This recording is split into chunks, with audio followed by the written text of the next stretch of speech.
কেউ বা কারা ইচ্ছা করে 2-3 দিন ধরে একটু বাজারে দাম বাড়িয়েছেন এবং আমি ফিরে গিয়ে কেন দাম বেড়েছে টোটাল তদন্ত করে আমি নিজে ফিরে গিয়ে যা যা ইনস্ট্রাকশন দেওয়ার দিয়েছি। রাজনীতিক চারুকলা, মানুষকে বিব্রত করবার জন্য, চোরকে বলে চুরি করতে আর গৃহস্থকে বলে সজাগ থাকতে, আর কিছু পাচ্ছে না তো চোখের সামনে, এইগুলো একটু করে দেয়। কিছু মিল মালিক তো ওদের আছেই, কিছু আড়ত তো আছেই, চাষিরা নাই বা থাকলেও সাথে চাষি নেই, গরিব দোকানদার নেই, কৃষি বাজারে গরিব দোকানদার নেই, সাধারণ মানুষ নেই, তো কিছু আড়ত তো আছেই বন্ধু, কিছু মিল তো আছে যারা ওদের সব কথা শুনে চলে।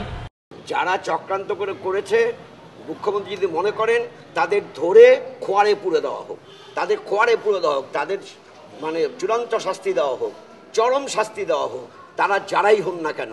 ওইসব মুখে বলে মানুষের কাছে হাততালি কুড়োনোর বাদ দিয়ে বাস্তবে মানুষের স্বার্থে কাজ করার জন্য যারা এ ব্যাপারে অপরাধী, তারা যারাই হোক তাদের দল মত রং এসব না বিচার করে খোয়ারে পড়া উচিত, চরম শাস্তি দেওয়া উচিত।